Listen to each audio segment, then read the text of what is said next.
하신 말 순종하여 이질 전파라.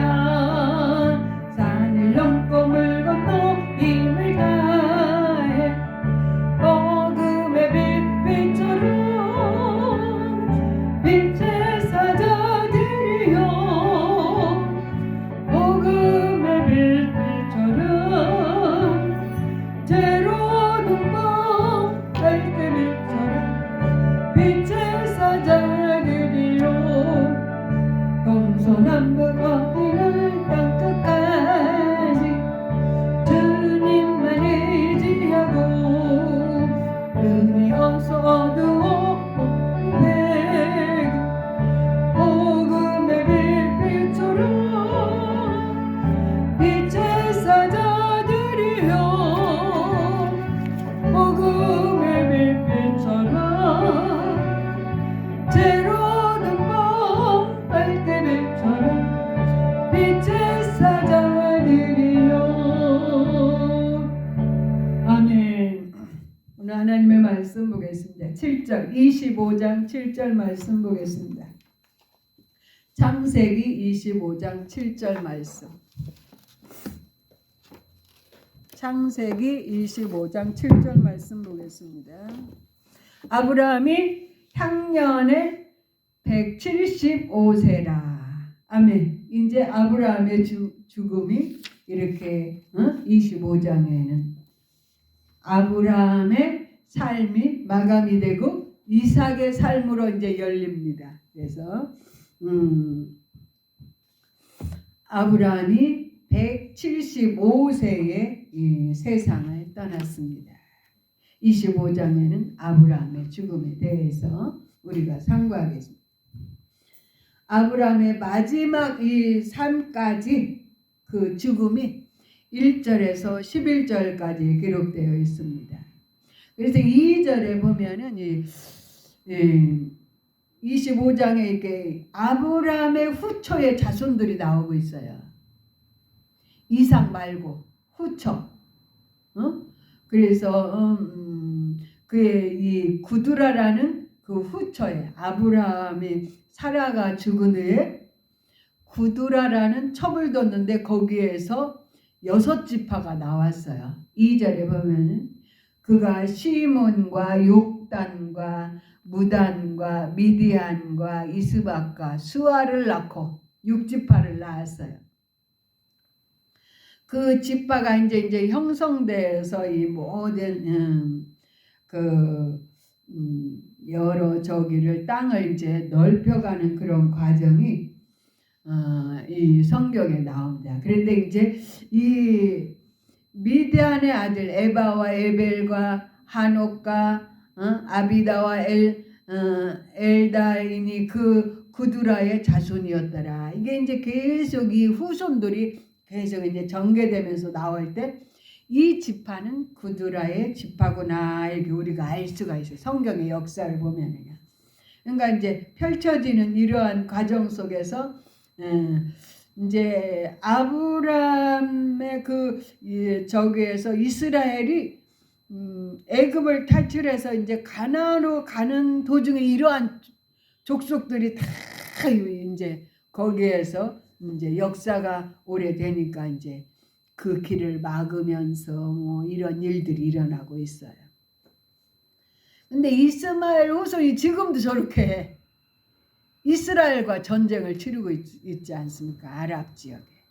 이게 다 그게 아브라함의 후손이야.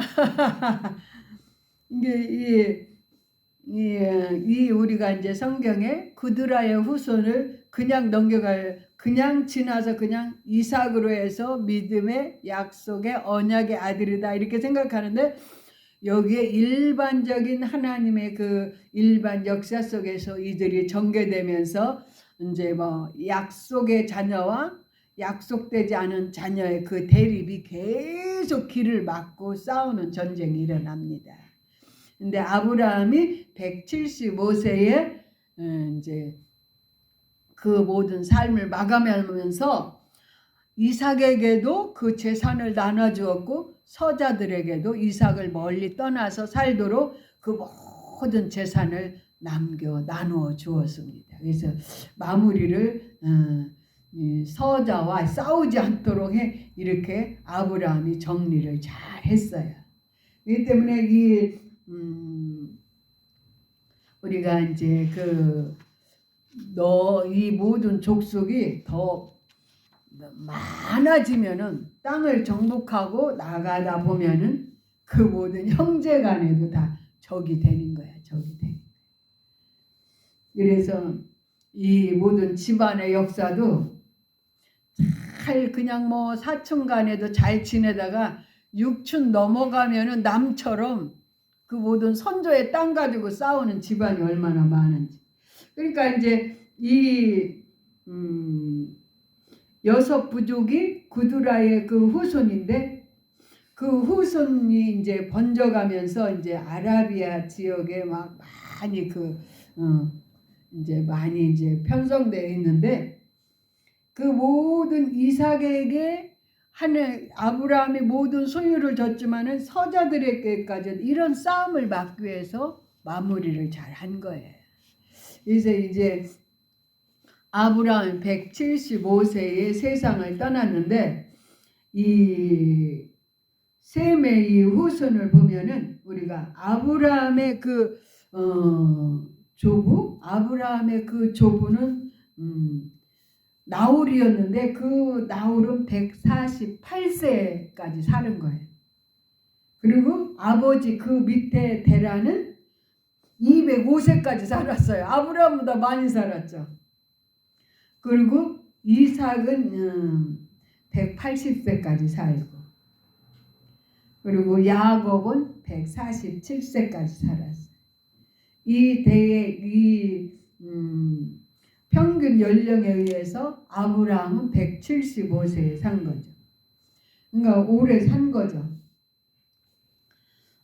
이삭과 이스마엘은 이렇게 두 아들이 상간되어 있지만 또 구두라라는 첩의 아들을 통해서 6지파가 형성되고, 그래서 아브라함이 사라 무덤을 샀잖아요. 막벨라 구대에 사라를 묻었어요.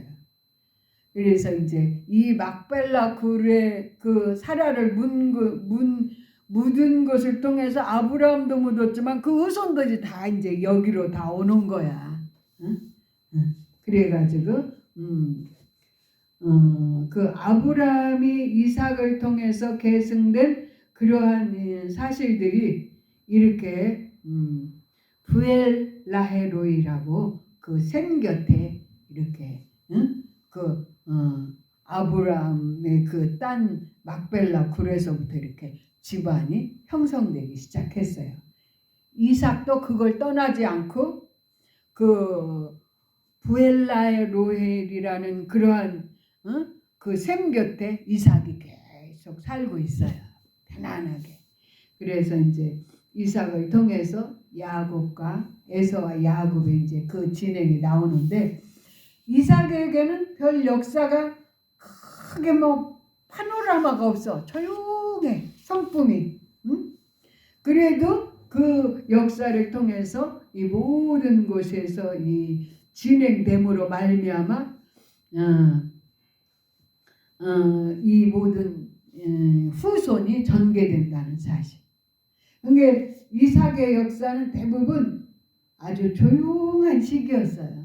편안한 시기. 성품처럼. 그러니까 타고난 성품에 의해서 자기 인생을 만드는 거야. 보면은 막 성품이 막 하면 그 성품대로 이제 앞으로는 이제 야곱이라는 이제 야곱과 에서가 나올 때는 성품대로 그대로 그 성품이 그대로 드러나잖아요. 근데 이삭은 그렇게 이 성경에 유별나게 그렇게 그게 없어. 아주 편안하게 이렇게 잘 인생을 지낸 것 같아. 그래서 성품도 온유한 사람은 그렇게 인생이 이삭과 같이 평온하게 잘 지내더라고요. 무리를 일으키지 않아. 그런데 이제 아브라함 때는 얼마나 풍랑이 파노라가 심해서 집에서 나와야 하나님 명령에 의해서 가다 보니까 약속을 지키는 아브라함을 하나님이 부르셨을 때부터 그 집을 떠나서 나오는 과정에 이 타객 생활에서 이 정착하는 과정에 그 여러 가지 실수도 많이 일어나고 그 막 굉장히 이 아브라함의 역사가 계속 이 성경을 많이 차지했잖아요. 그죠? 그만큼 하나님의 부름의 초대는 이 첫 때는 참 힘든 거야. 그 모든 하나님의 부르심에서 그 부름에 의해서 나오는 과정에 그 모든 다 이 만나는 사람들과의 관계에서 적이 될 수 있고 왜 여러 가지 그 모든 과정에 얼마나 그 공포와 두려움도 많겠어요. 그냥 그때마다 다 이렇게 하나님께서 피할 길을 열어주시며 모든 재앙이 내릴 길도 막아주셔서 우리가 아브라함의 신앙을 통해서 우리의 신앙을 지켜가는 방법을 배웠어요. 그래서 이제 이삭은 그게 없어. 아버지가 닦아놓은 그 터우에 그냥 그 모든 아버지가 그 샘에 판 그 샘 중심으로 그 모든 광야를 다 지배하면서 아주 평온하게 이삭의 삶은 평온했어요. 그러니까 이 첫 때는 참 힘들다잖아요. 신앙생활이. 그래요. 그러나 두 번째는 그 평온한 이삭의 그 인생이 이제 펼쳐집니다. 그래서 이제 이삭의 역사도 이 짧아. 이 성경의 기록이. 그다음에 이제 야곱과 에서가 이제 큰 이제 드라마틱하게 펼쳐지죠. 이 성경의 주인공들의 이런 삶이 우리의 삶과 다 연결되어 있어요. 우리의 삶도 그렇잖아. 성격이 이렇게 막 뭔가 자기 성품이 강한 사람은 강한 성품을 그냥 드러내면서 또 거기에 욕심이 있으면 그 욕심을 드러내면서 하니까 이 삶이 평온하지가 않고 그 주위 사람들도 평온하지가 않더라고. 근데 이게 이삭처럼 조용하고 그런 성품들은 주위가 편안해. 그리고 모든 삶이 평안하고 크게 막 축복받지는 않았지만 아주 평온한 삶을 살게 되는 거예요. 그 성품대로 인생을 하나님이 지으신 뜻대로 그 인생은 살아가게 되는 것 같습니다. 그래서 이 아브라함의 신앙과 이삭의 이르기서 그러니까 24장 전에는 아브라함이 계속 이렇게 나왔잖아요. 아브라함이. 그러나 이제 이삭은 별로 여기에 25장 끝나면 그 다음에는 이제 야곱의 시간으로 넘어가는 거야. 그러니까 너무 평온하고 조용한 사람은 이렇게 드러내지 않고 일의 역사가 크게 막 일어나지는 않지만은 그러나 순탄하고 평온한 그러한 인생이기 때문에 남한테 그렇게 막 피해를 주지 않으면서도 그렇게 평온한 삶을 살고 그러므로 말미암아 그 후대에 많이 번성한다는 사실. 우리가 이삭의 그 삶을 통해서 우리도 이렇게 평온하고 고요하고 조용하면서도 한 인생의 그 한 부분에서 중심추가 모든 사람에게 그 해를 입히지 않고 평온케 하는 의의 길로, 악인의 길이 아니라 의의 길로 우리가 이렇게 가는 것도 축복이에요. 저의 성품도 막 남을 가른 성품이 아니야. 그 모든 곳에서 조용히 있기를 원하는 성품이야. 우리 권사님도 조용한 성품이야. 그러니까 이렇게 막 남들처럼 막 크게 막 아브라함처럼 그 파노라마한 드라마틱한 인생은 아니지만 아주 고요하고 조용하면서 이러한 삶을 하나님께서 허락한 걸 보면은 감사하죠. 감사해요. 이게 우리는 크게 하나님께서 복을 주셔도 한 인생의 마무리는 또 그 하나님이 만드신 대로 사는 것이고, 조용하게 그냥 살아도 그래도 하나님 우리를 만드신 대로 그 한 삶을 복되게 사는 것이다 생각을 해요. 그래서 그동안 아브라함을 통해서 긴 역사가 우리가 펼쳐져서 이 모든 아브라함의 삶에 대해서 우리가 잘 암기됐고, 그 아브라함의 그 조상의 믿음의 선조 아브라함을 통해서 그리스도의 그림자가 되고, 그리스도의 그 한 사람이 또 온 인류를 구하기 위해서 십자가를 지는 그림자와 같은 역할, 그러한 것들을 성경에서 많이 예수를 드러내는 일들을 아브라함이 많이 했습니다. 그래서 우리가 믿음의 조상, 우리가 죽으면은 부자 나사로가 아브라함 품에 안겼듯이 믿음의 조상 아브라함을 따라서 다 하나님 보좌에 우리가 그 품 안에 있는 거예요. 그래서 또 그리스도를 통해서 우리가 모든 이 인류가 다 그리스도를 통해서 구원받기 때문에 그리스도는 하나님께서 그 아들의 그 성자의 하나님으로 만왕의 왕으로 앉히셔서 이 모든 이 우주 만물과 백보자 심판과 다 그리스도께 모두 일임하셨기 때문에 그리스도는 만왕의 왕으로, 우리가 그리스도를 믿는 그러한 신앙으로 갈 때도 우리가 왕의 반열에 선다는 거예요.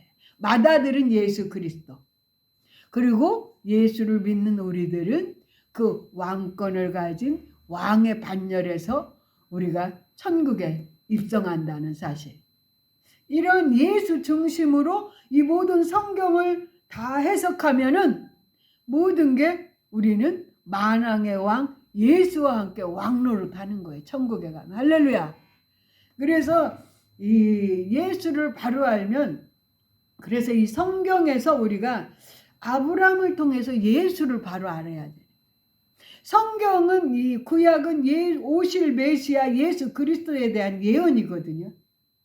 그렇기 때문에 아브라함을 통해서 이제 그 약속의 자녀가 살아가는 방법, 약속을 성취해 가는 그러한 길들이 열리며, 그를 통해서 믿음의 선조가 된 것 같이 그 아브라함의 후손을 통해서 예수 그리스도가 나와서 온 인류를 통일시키며 이 모든 인류를 구원해 주시는 그리스도의 사랑, 하나님의 사랑, 그죠? 그러면서 이 땅에서 주님께서 그 인류를 위해서 아담이 범죄한 죄를 통해서 예수 그리스도께서 십자가를 지심으로 다 이 모든 게 해결됐어요. 죄 문제가 해결됐어요. 그래서 구원파처럼 모든 죄 문제가 예수가 해결됐으니까 나와 무관하다. 그러나 우리는 자범죄가 있어요. 날마다 하나님 말씀 앞에서 바로 살지 못한 거, 양심을 지키지 못한 거, 이 모든 하나님의 뜻에 살지 못한 걸 우리는 참회하면서 가는 거야. 할렐루야. 그래서 우리는 성화되어 가는 거예요. 성장하여 가는 거예요. 성숙해 가는 거예요. 그리스도 형상을 담기까지 우리는 성장하고 성숙해 가는, 우리는 이 생을 그냥 뭐 이러한 풀처럼 왔다 가는 인생이 아니고, 이러한 세상에 이러한 풀처럼 한 세상을 살지만은 우리는 성장해 가고 성숙해 가고 하나님 예수를 닮아가는 영화의 단계에 우리는 들어간다는 거예요. 아멘. 이러한 것이 정확히 이렇게 딱 내 마음속에서 이러한 과정이 결정이 되면 믿는 게 쉬워요. 막 2단 3단 막 그게 그런 사람들은 이런 이 구속의 은혜의 그런 자기의 믿음의 그리스도와의 관계에서 이게 정리가 안 되니까 막 호기심에 넘어가고 막 그 자기 욕심에 넘어가고 자기의 모든 막 그런 것에 의해 빠져가는 거야. 보면 이렇게 2단 3단에 넘어가는 사람들은 이런 평범한 하나님이 주시는 은혜보다 더 욕심을 부리더라고요. 욕심을. 남보다 이 자기가 자기 생각에 남보다 비하의 자기를 비하시켜서 이 모든 욕구가 굉장히 자존심이 상할 때 더 큰 것을 욕심 부리다가 이단한테 넘어가는 권사님들 봤어요. 그리고 자기의 모든 이 삶의 한계, 지식의 한계를 이 그리스도의 공동체 교회 안에서도 이루어지지 않으니까 이단으로 넘어가는 경우가 많아요. 막 어떤 사람은 막 세미나에 이단 성경보다 세미나 의지에 자기가 정리한 하나의 세미나에 열정적인 지식과 철학을 불어넣어가 예수가 없는 그러한 세미나, 예수를 가정한 세미나로 사람을 유혹해. 그런 경우도 있어요. 그리고 마지막 때 신천지는 마지막 요한계시록을 다 마스터한 것처럼 그거 위주로 하는 거야. 제가 그랬잖아요. 창세기를 보면서도 요한계시록이 있다. 심판에. 그죠? 이 창세기를 봐도 하나님의 심판에 대한 것이 장차 하나님이 이렇게 심판하실 것이다는 예언이 있는 거예요. 주님께서 오시면 휴거한다? 에녹이 휴거했잖아요. 그러나 휴거했어도 에녹은 성경이 한두 절밖에 없어. 휴거가 얼마나 중요해요. 그런데 한두 절밖에 없어. 하나님과 동행하였더라. 이렇게 평범한 삶은요, 기록할 게 없어요. 평범한 삶 속에 하나님과 동행하는 자들은 이렇게 이삭처럼 조용해. 그러면서 휴거가 되는 거예요. 큰 것에 열정적으로 욕심으로 한 핵을 그어서 큰 일을 해야 휴거되는 거 아니니까 성경을 우리는 세밀히 보면서 아브라함의 믿음을 보면서 이삭의 믿음을 보면서 이 모든 그 삶을 보면서 우리가 예수 앞에서 우리가 취할 은혜로 이렇게 이삭처럼 조용하게 지음받았지만은 그 속에서도 하나님은 우리를 통해서 역사대에서 한 역사 일부분을 이루면서 구속을 성취시킨다는 걸 믿음으로 이 모든 것에 자존감을 가지고 하나님이 나를 통해서도 역사한다. 이 화초들이 비싼 화초들이 줄비한 그 화초들만이 아니라 이렇게 그냥 아무데나 심어도 잘 자라는 무풀과 같이 이러한 스킨답소도 얼마나 하나님을 기쁘게 합니다. 우리 인생도 마찬가지. 내가 이렇게 화려한 작품의 큰 비싼 화초는 아니어도 이렇게 하나님을 기쁘게 하고 산다면 얼마나 기쁘겠어요. 아멘? 그래서 우리를 너무 비하시키지 마시기 바랍니다. 우리 삶을 너무 비하시키지 마. 너무 견주지 마세요. 하나님께서 나를 지은 대로 감사하며 찬양하며 영광 돌리며 이렇게 평온한 평탄한 삶을 남들처럼 성공하고 성취하고 그런 삶은 아니더라도 이름 없이 빚도 없이 하나님과 동행했더라. 단 이 한 절 안에 한 절 반을 기록한 에녹은 하나님이 죽지 않고 휴거에 하늘로 올리었더라 했습니다. 우리가 이렇게 적게 지음받고 조용하게 지음받고 이름 없이 빚도 없이 지음받았지만 하나님 우리를 오시면 휴거시킬 수도 있는 거야. 아멘? 그러니까 우리를 너무 비하시키지 말고 이러한 성경 전체를 보면서 우리가 얼마나 소중한 존재인지 이 역사 속에 이 지금 진행하는 건데 이삭처럼 그렇게 큰 역사는 아니어도 내 인생이 소중하고 내 영혼이 소중하고 하나님께서 우리를 크게 굉장히 소중하게 여기는 영혼으로서 우리는 남에게 편안과 은총의 그 복을 빌 수 있는 그런 복을 빌 수 있는 그리스도의 왕권을 가지고 자신 있게 사는 우리가 되기를 주님의 이름으로 축원합니다. 기도하겠습니다.